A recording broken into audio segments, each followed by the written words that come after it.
Thank you very much. Velasco and ESPON, represented by Nicolas. Thank you all who are accompanying us either here or by online. This project has been a major challenge from a technical point of view because of the complexity of the materials being analyzed, because of the lack of data, and this consortium with very strong teams that have worked like a single team. I think we have achieved some very interesting results. And my presentation is a little bit, see if I can manage this.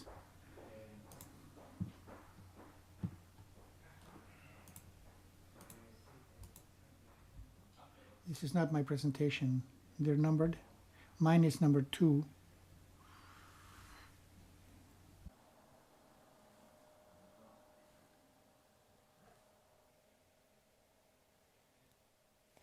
Bueno, como decía, as I was saying, I'm going to summarize, and later I want to focus on some key events. First, I'd like to speak to remember our dear colleague Konrad Ksapieski, who tragically died a few months ago. He made a major contribution to the project, and I wanted just to remember him and also express my condolences to our Polish colleagues here today. The project is a question of establishing interregional flows in people, capital, goods, services, and knowledge. Having said this, this is a simple statement, but there's a tremendous challenge behind that. In the end, we're talking about changing data from country to country and region to country into region to region countries. The country to country data, there's nothing new in there.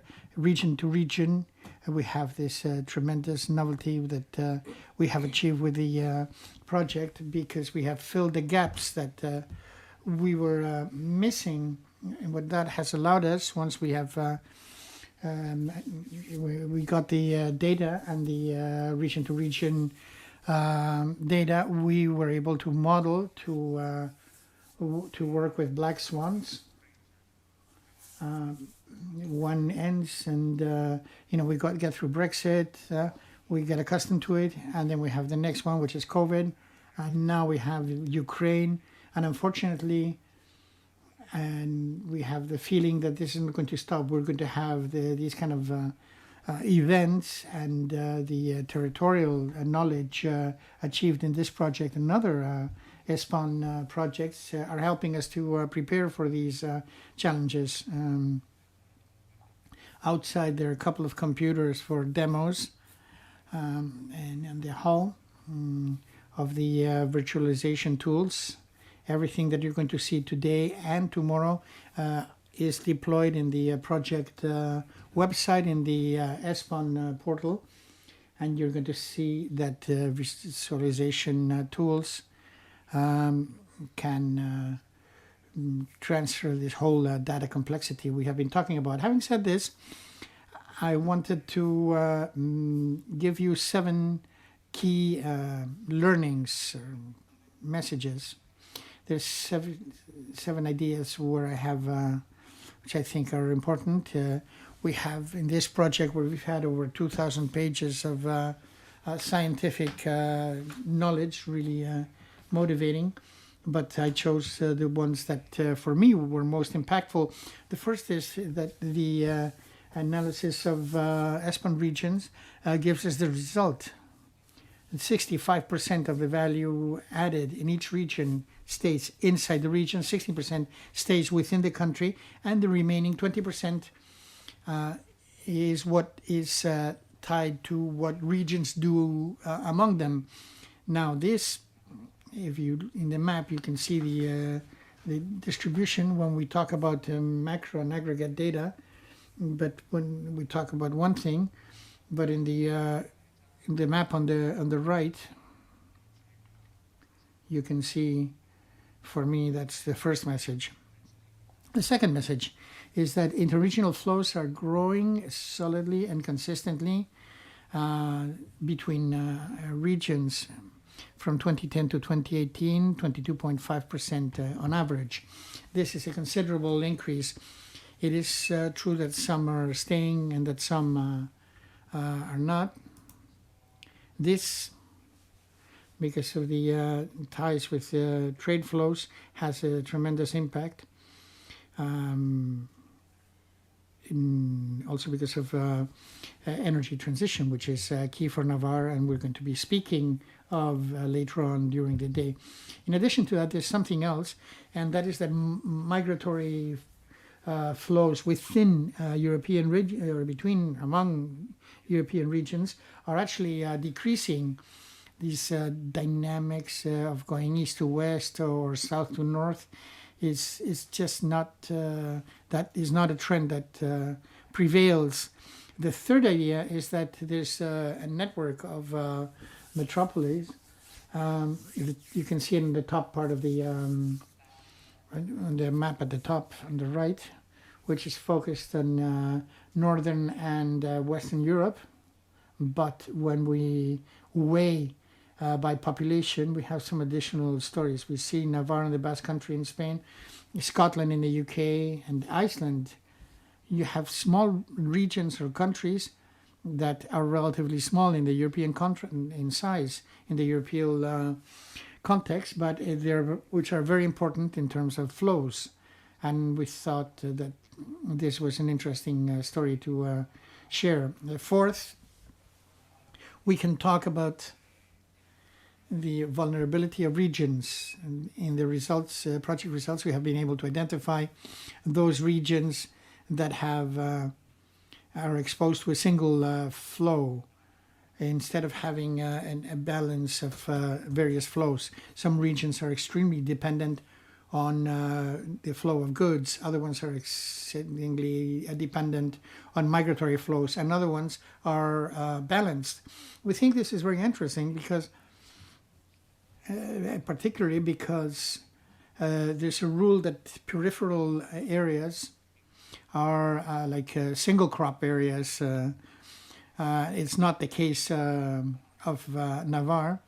In spatial concentration, there are certain regions that have relations with very few regions, and there's some others that have relations with many different regions. The more partners you have, the more resilient you are. And that is what's reflected in those maps we can see on screen. The fifth idea, we have worked with scenarios that give us the idea of a potential future that allows to see the this has been thanks to the input of the Euregio 2017 input update tables. For the example, the war in Ukraine, we have this estimation that the drop in this scenario might be 2%, with a loss of about 4 million jobs, and that inflation would rise about 3% compared to pre-war rates.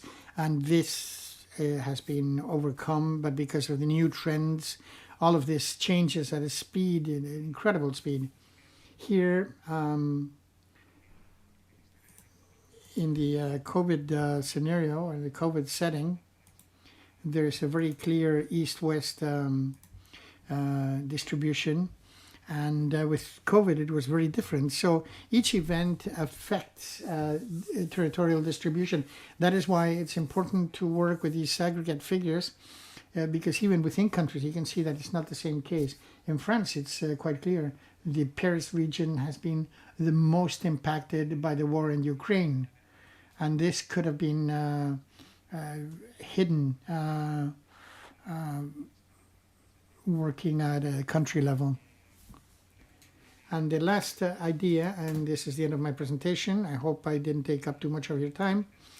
When it comes to policies, these ESPON projects do not just seek to amass knowledge, but they want to be useful for public policies and territorial cohesion policies. And here we have messages that come out of the project, which we'll be talking about tomorrow. I see these conclusions, and I think that Navarre can truly identify with them. Our strategy should be considered what the funds are going to be used for. It's something that requires thinking, planning, the importance of neighboring regions. And I'm talking only about cross-border relations. It doesn't have to be the region that is bordering with yours, but it can also be regions. Here we have regions that we see are our main partners because of commerce, because of migration, because of capital flows. And really, we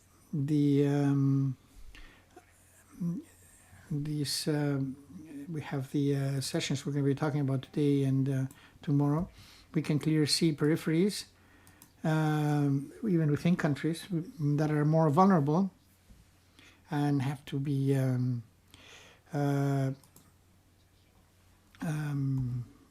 more dealt with the territorial cohesion initiatives. Energy transition is a paradigm of this. For example, it has to do with the with governments, with agencies, like circular economy. It has to be collaboration. It has to be the companies, the citizens, the governments. So this really applies to all phenomena that we're analyzing.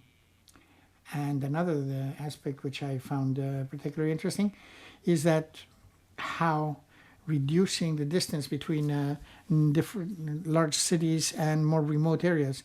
In Navarre, we have our different districts, but you have some European regions with similar problems. And the idea is to accumulate services, to strengthen the main towns in each district, to avoid further displacement or further travel. Thank you very much for, and I think we're all going to learn a lot. And now we're going to hear the great specialists who are here with us today, who are going to share everything we know.